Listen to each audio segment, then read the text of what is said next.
Welcome to All Indefinitely. Interviews and insights to empower you to achieve personal and professional success through friendships, relationships, and marriage. Here are your hosts, Anwar and Cyana.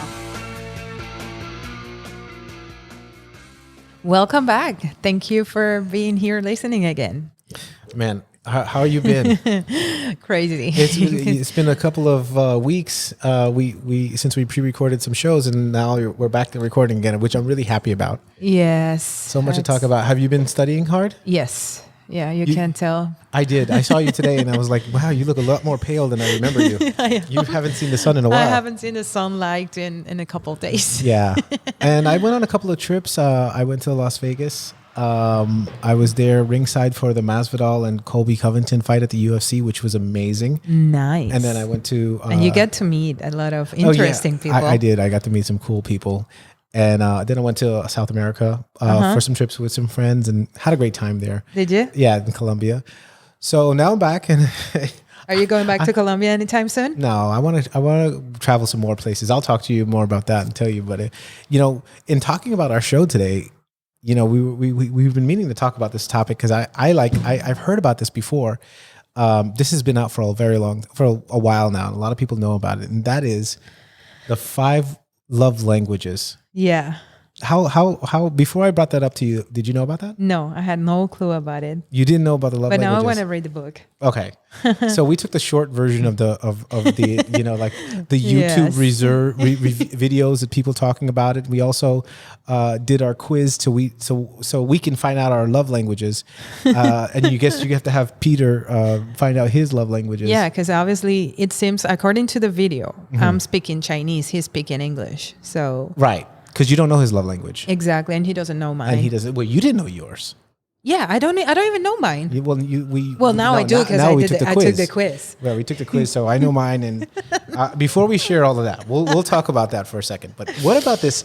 I mean, it's a fascinating topic. It's like they're giving the scenario that you're in a relationship that you're feeling unfulfilled, and your partner is trying their best to be there for you by saying, for example, I'm taking care of all the bills. I'm paying everything. What more do you want from me? And then the other person is saying, well, that's not it. I mean, that's good, but I'm still unfulfilled because you're not speaking the language I want you to speak to me. You're not speaking the 5 love languages. One of 5 love languages. Because what they said is that your love fuel tank is low. Why do you say it like that? Because I love the concept. So for those of you who don't know, let me just go over this list for you. I'll show you the short list in no particular order here. It's the words of affirmation. That's number 1. Quality time. Physical touch. Receiving gifts, acts of service, and physical touch. Yeah. So we have those 5 love languages. But you can only pick one. Could only pick one. And obviously, everybody likes all of them. Exactly. But this more speaks to me when I look at this list. I kind of look like this is what it's kind of different from what we talk about on the show, because we talk about a lot of times as you being the one for you. Yes. And you learning from your relationships to kind of fulfill your own life. Yeah. And allowing yourself to grow through the process. This love languages has the ambition of lifetime marriages for everyone. Yes. Something we don't independently believe in. True. As the most fulfilling life, and there lies the difference. Yeah. But assuming you were somebody that wanted a whole life with one person, I can see how this makes sense. Exactly. Me too. Yeah, totally. In fact, remember how at the beginning of the show, we started talking about Tinder, and we said that you should try it and do like an experiment, which you never did. I think I'm going to do an experiment with the 5 love languages. And then in like 2 episodes or so, I'll come back with my results. Okay. But I'm going to tell Peter about this. And we're going to take the quiz. I took mine already. I'm going to have him take his quiz and see what our love language is. And for at least 2 weeks, I'll try to speak his love language. Because his tank could be low. and you got to fill up the tank. Exactly. And your tank could be low. You don't even know it. I mean, my own personal tank, it's low. Because you're just Let studying the alone whole my time. love tank. Yeah. That's too funny. I mean, I get the ambition of this, and I look at it, and when we're reviewing the notes, the many notes, it's all over the internet. A lot of people have been talking about it, and let's just look at this. This words of affirmation. How do you take that? How do you take words of affirmation in a relationship?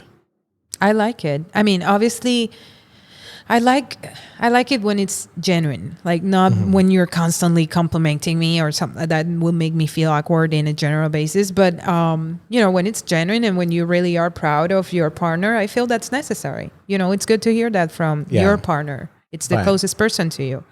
Not like an everyday thing. Exactly. Like, do you like you want Peter to tell you he loves you every single day? I want Peter to tell me that he loves me when he feels like telling me that he loves me. Okay. If it's every day, okay. Because what if it's like if it happens every single day, then it takes away from the genuineness. I feel so, yes. And then it just becomes a habit. It's like, oh, you have to do it, yeah. So how do you know that he's being genuine or not if he says it all the time? Exactly. But again, that could be you with the issue, and it's just not your love language. Yeah. Because some people want to hear it all the time. Exactly. Yeah. I mean, here, and this is something interesting that I think we can take from the video, is that even though it's contrary to what we think, it might work for other people. It's not outrageous. Like, we've seen worse in our little research about marriage and the one and love, being with someone forever. So I feel that, this could definitely work for somebody who's trying to right now, have a better relationship with their partner. Yeah. Or even friends, because we can't take the friendship quiz. We should have taken that one. Is there one for There friendship? was a friendship Oh, I quiz. didn't know. We just did Now, how am I going to know you're my best friend and we're talking the same? Very true. We got to go my back and take the God. test over again. That's for another episode. But the other one was quality time. Yeah. I mean, I see that as very important in Yes, every me too. relationship. Yes. I mean, if you're going to have a marriage, I mean, there's no possible way to have a meaningful marriage if there's no quality time. Correct. Because it's just a marriage just in name. Yeah. It's not going to be actual service to you. And I talk about this all the time, that a marriage is something that grows, like you can really grow from another person and it enriches your life. It's very difficult to do that without being around someone. Right. So you need like these, like I see a lot of people and they have like these long distance relationships and they make it work. Yeah. And they definitely, it works for some people. It happens, but I find it difficult because if I'm going through, a change in my life, and having someone there, kind of like you need quality time. Otherwise, it's just to me a friend. I agree. But what do you consider quality time in a relationship? Sharing of passions, of interest together. Okay. For example, and this is just an example. Like my mom really loves plays. Like she really loves like on Broadway plays and so on. And we're gonna go see it. I'm taking her to a play this weekend, and I like going because of her. Right. She shows me this aspect. It's my mom, and I like to spend time with her, and that can be considered quality time because it's sharing what she's passionate about. Okay. And enjoying it with her. Okay. And I guess that's what it means. Yeah. And so I mean, just doing nonsensical activities just to be there doesn't mean quality time to me. It's sharing that what you are passionate about with the person that you. So if you stay at home with your partner and you are both cooking together, is that quality time for you? I mean, if you're passionate about cooking, yeah. And if you're not passionate, you're just enjoying the moment. It's just sharing a chore. It's like you have quality time, like putting out the garbage. No, I personally don't have quality time cooking, but I mean, maybe you can make it like a fun situation where you do, like you're baking, or I don't know, where you get together and you actually do something that you both enjoy. Do you think watching Netflix is quality time? Yeah, I mean, there are people that are movie buffs, and they know. I only know like A level, AA level actors, And there's some friends of mine that I have, they know like C and D level actors. I'm like, how do you even know their names? And because they're movie buffs. So quality time, if they're passionate about movies, and there's a lot of people that are, I mean, that could be, Netflix could be a Actually, Peter and I have like our own movie room in the house because we both love movies. And like we have a little fridge with popcorn, and I haven't gotten a popcorn maker, but I will. And it's like our little quality time. Since now I'm, studying for the finals, I don't really have time. So it's basically I stop studying. Okay, let's go to a room and watch a movie, and that to me is quality time. What? You said because you have a room that you watch movies that you get a popcorn, because popcorn doesn't go with movies. Ice cream goes with movies. Get it right. Yeah, but the thing is that ice cream has more calories. Oh, you're right. So I try to keep it away for as long as I can. Very fair. But yeah, I mean, I would think I'm in. So let me just give a spoiler alert. Okay. I don't actually agree with the love language book in its concepts. Yes. However, individually, it hits important topics. Well, let's keep going through topics because I cannot wait to know the results of your quiz. Okay, yeah. Let me hide my results real quickly again. So the other one is receiving gifts. I do like that. I like thoughtful gifts. Yeah. I got to be honest with you. I don't give gifts. Never have. Never will. The thing is that when you say gifts, and yeah, you do, but when you say gifts, it's not, I'm not going to talk about it, but when you say gifts, it's not just like, oh, here, I bought a perfume for you, or a cologne, or a pair of shoes. It can be a flower. Hey, I was driving, I saw this guy in the corner. I felt like giving him my $5, but I was thinking about you. Because I don't know, these flowers are yellow. Yellow is your favorite color. Okay, we need to define two things. There's giving and then there's giving gifts. Well, I do give a lot, but I don't give gifts like wrap them up in like a box. Oh no, but that's not what I was talking about. Like I said, just I don't know. You went to Walgreens and you found this card that reminded you of this person, and you just bought it and gave it to her or him or whatever the case may be. That's what I'm talking about. I'm a lot like that. I love doing that, and I like that to receive that as well. So just random gifts. Yes. Thoughtful gifts. And the key word is thoughtful. It's thoughtful. Yes. Okay, so you can't just buy you like a pencil. Like, look. But I mean, if it's thoughtful, not because, let me just get her something. Here's a pencil. But if I told you last night, damn, I don't have pencils for school, and you happen to come home and say, hey, here's a pencil. I just bought it for you. I'd be really grateful for that. I would love it just because of the thought. But if you don't receive gifts, is that an issue? No. It would be more of an issue not to have quality time. Okay, well, let's just go back. Let's go through the list here, because I don't want you to give me like we'll talk about where that is. So we have acts of service. Okay. We got to explain that, because I personally did not know what that was. And that's like doing the laundry, cooking. So the way I and people will comment on this, but the way I understand it is that you have a burdensome life, and normally everyone has a lot of responsibilities, several responsibilities. So acts of service is kind of like doing a service for someone, so it lessens the burden on them. Yes. That's how I interpret it. Yeah. Do you interpret the same way? Yeah. Okay. And is that important in a relationship? I would guess so, right? Well, here's the thing. And now that you were talking about it, it makes more sense. But as I was taking the quiz, and it said, here's another spoiler alert. It said kind of like, what means more to you, for your partner to give you a hug or to complete something that you've been needed to complete? And in my mind, that was an assignment for school. I'm like, there's no way that Peter can complete an assignment for school. So yeah, I'd rather him giving me a hug. Well, that's if you understood the question that way, but you are obviously busy, doing your studies, so Peter can wash your clothes. For example, you still have to have clean clothes, I'm assuming. I don't know. You don't have to. You can wear some sweaty ass clothes if you want to. Anything can happen, trust me. But no, I honestly don't think so. I would rather him, saying, let's watch a movie together. You know what? I have a reservation to the movie theater or to this restaurant. I would rather that than, I did the laundry for you. I mean, it would be meaningful, but not as meaningful. You know, I was thinking about it right now, and like I remember when I was growing up, and my mom, I always felt like she had like a difficult deal. Like women had a difficult deal. Yes. Because I saw my dad go to work, and then I saw my mom go to work. But then when I come home, I see my mom cooking, cleaning, like doing all these other things. Yeah. You know, washing our clothes, cleaning up. She just had to keep moving constantly. Yes. My dad comes home from work and he can kind of relax and watch the news and kind of talk to friends, and his work didn't stop. So when I see acts of service, I can see that as a very like thoughtful, wonderful way of having a flourishing marriage, because I mean, obviously, you don't. There's no way to kind of like.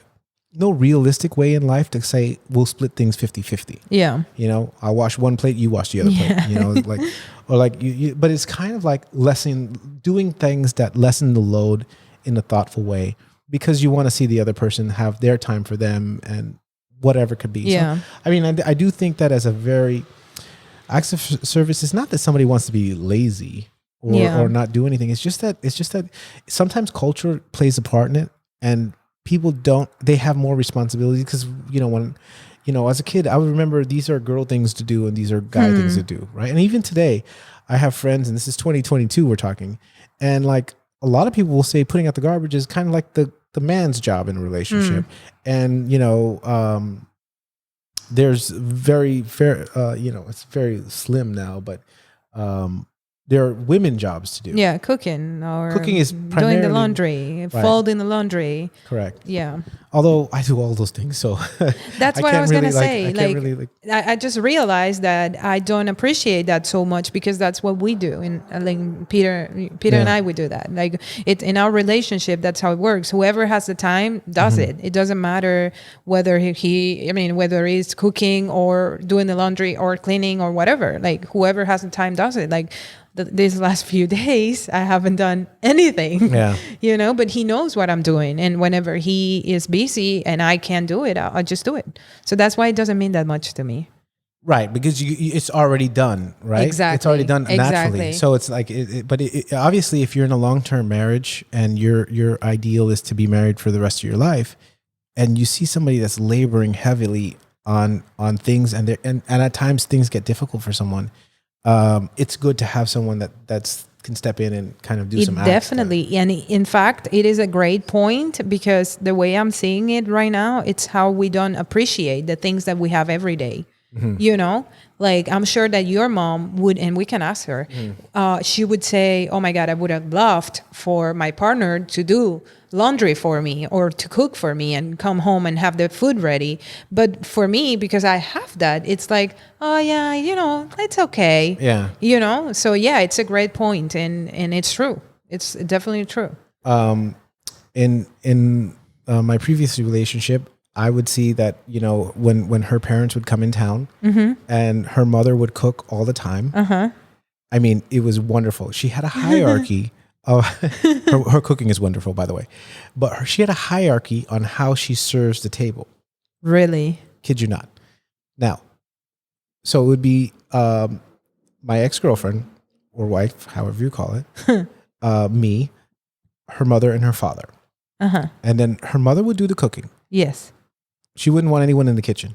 Like, get out of her space. Okay. Okay? Then dinner would be ready and she would call everyone. Yes. And the service goes to, she takes out all the food.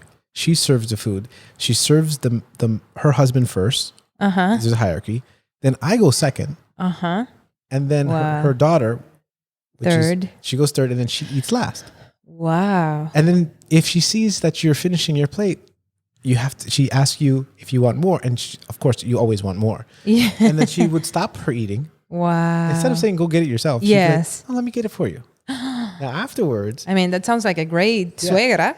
I mean, mother-in-law. I mean, obviously, it was wonderful to experience. I would feel uncomfortable with that all the time. But I know. I mean, like, no, let me do something for you. But it's kind of like, I see how in a long term, and by the way, they've been married for a very long time. And then who would wash the dishes? She would wash the dishes. So she would do basically everything. Do everything in the kitchen. Wow. Yeah. And the husband would constantly, my ex-father-in-law, how do you say it, would constantly, like he would just work all day and he would bring home all the money. And he would work and provide for everything. So I guess they had like opposite roles and balance, stuff like that. yeah. So I can see like a acts of service would be like, if especially in a particular time when you're going through like tough times, you want someone to be a little bit carefree, because obviously she works just as hard as he does. I don't care if she just cooks and cleans. Yes. She does everything. Housework is hard. It is. I'm hard telling work. you. And it's mundane and it's very That's the thing. Anticlimactic. I'm always joking with Peter and asking if I can be a stay-at-home dog mom, and he's always saying no. He's such a bad husband. And then I spent spring break week at home completely because I was studying, right? And as I was studying, I also would like do the home, like the cook or like do the laundry, whatever the case was. And on that, like during that week, that Friday, I was like, Peter, I won't ever be a stay-at-home dog mom. I can't stand this. I need to get away from the house. Like I cannot be here. It's so like, so I feel her, like, I don't know, maybe it's not her pain, but I feel her heavy responsibility. Yes, it's a lot. It's difficult. It's a lot. Yeah, for sure. And so then we have physical touch. Okay. So physical touch is someone that always needs to be caressed, hugged, held hands when you're walking. Like they want to me a sense of like connection through touch. Yeah. Like that's how I interpret that love language. Yeah. How do you feel about it? I definitely don't mind. Okay. To a certain extent. Right. I feel the same way. Yeah. But it's kind of like if you're walking and you're holding hands and okay, there's a stairs there, you're going to let go and kind of like walk up. Like you can't contort your arm to hold behind your back so that you can like uncomfortably hold hands like you're walking against. So there's limits to or physical like in touch. public. Right. Having said that, I mean, I'm a big cuddler. I love cuddling. I think that's a best way to go to sleep. Spooning? But not the whole night. Just like in the beginning, right? and then I'm ready to go to sleep. Okay, I'll turn over. I got my space. Yeah.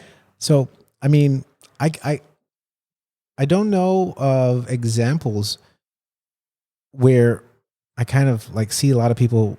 Is that a big deal? What? Physical touch, like holding hands. Do you guys hold hands all the time? Like, do you mean in public or like all the time? I mean, for example, we're watching a movie and we're holding hands. If you hold hands in private, walking around the house, that's a problem. But that's not how I see it. Like we're sitting watching a movie and we might be sometimes holding hands. That makes sense. Yeah. No walking. Not walking to the bathroom. Like giving your hands. Well, normally we don't go to the bathroom together. Of course in public. Yeah. Well, I was primarily meaning like being in public, like trying to like hold hands and touching, and I don't know. I mean, I guess if your love tank is empty on physical touch, I mean, and you need like I love what you said. And you want to fill up the tank on that, that's going to take a long time to kind of like keep holding constantly. Yeah. I mean, you can basically get that from anybody. You can get a good 45-second hug from your friend, and that's good. And you're going to be fine, Yeah, 45 seconds is a long hug. Yeah, but that's what you said that you like giving people. I think people hug way too short. I feel that 45 seconds is a lot. It's a lot. 10 seconds. Because I see myself hugging you and counting. Okay, 35, 36, 37. No, you don't. If you're counting, you're missing the point. Well, but then how do you know it's 45 seconds? I'm just guesstimating time. No, I feel that you hug, you like do like this, like squish, like a little bit. A little squeeze. Yeah. And then you let go. And that's good enough. That's good. Yeah. Or like in Cuba, like we kiss. No, you don't really kiss in Cuba. You kiss the air. You bump your cheek and you kiss the air. Yeah, it's very. By the way, it's not polite to actually kiss somebody on the cheek. Yes, right? It's kind of like awkward. Is that you'd make things awkward if you do that. Yeah, you must kiss the air and you must bump the cheek. Now, if they're not wearing makeup. If they're wearing makeup, you have to you kind of get close enough within an inch or so and then back up. Well, but that's better than the fake hug that Americans give. No, Americans don't give a fake hug. They give a hug. Just a hi. Oh, people that you don't even care about. You don't hug everybody. No, I don't hug My everyone. Cuban people, we kiss everybody, but we don't hug everybody. We hug only people we care about. That's because when you're American, you kiss. You really do kiss. You guys don't kiss. You call it kiss. Let's change the name, okay? You like pucker up to the air. That's what you do. That's not a kiss the air. kiss. That's not a kiss. Okay, you've been trying to go around. I want to know your results. Okay, so let me share my results with you. Yeah. And then we took the exam on 5lovelanguages.com. .com, yes. Whatever it was. And it turns out that my least favorite love languages, counts for 7%, is receiving gifts.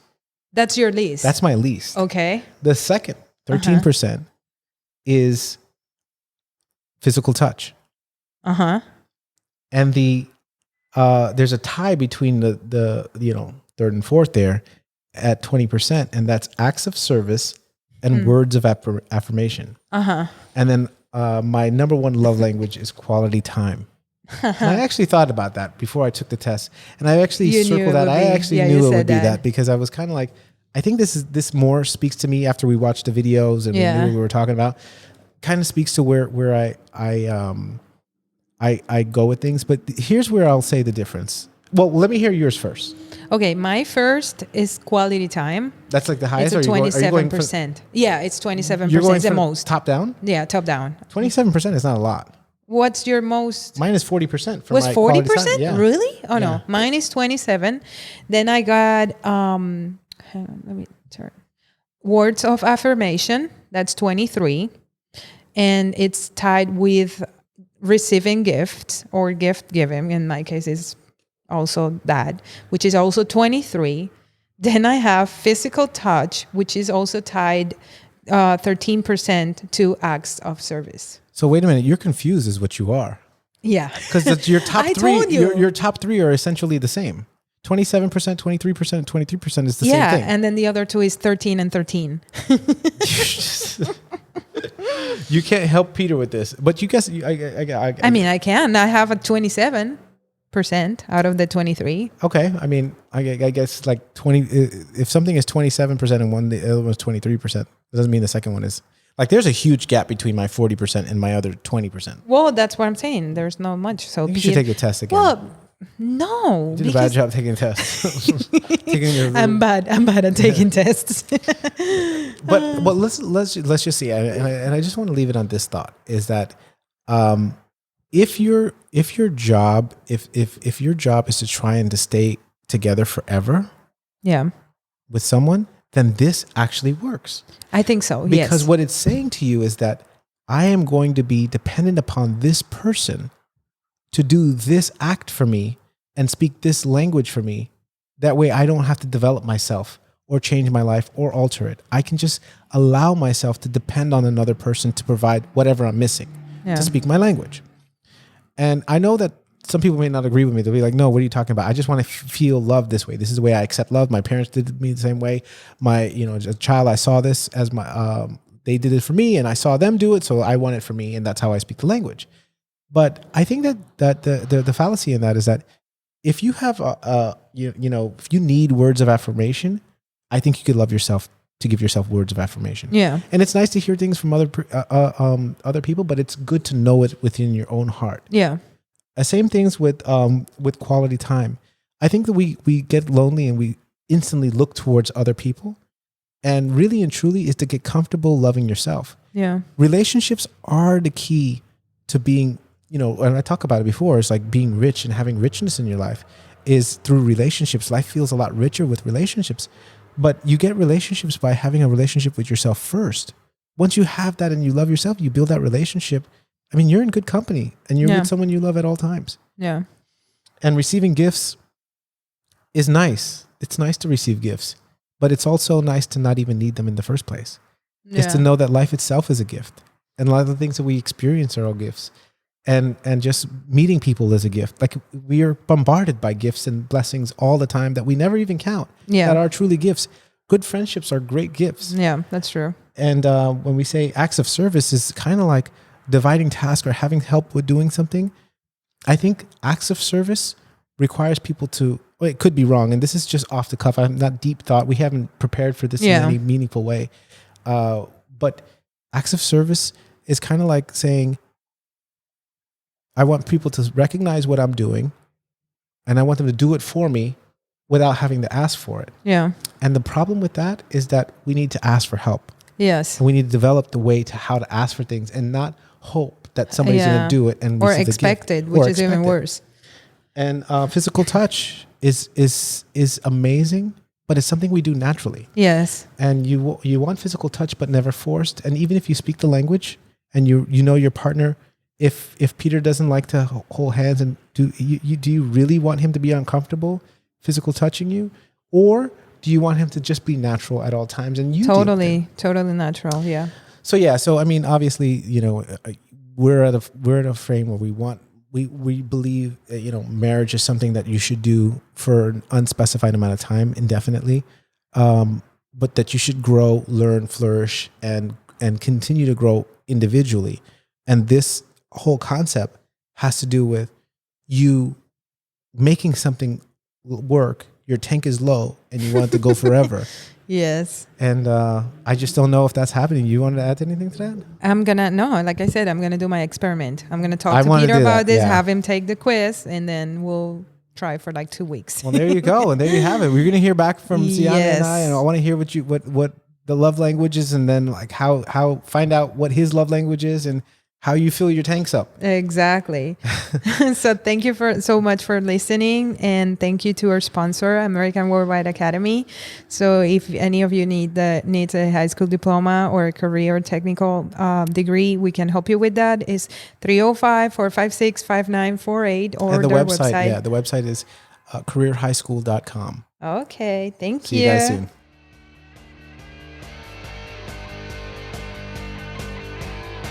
You've been listening to All Indefinitely. Help us spread the word by subscribing and sharing the show.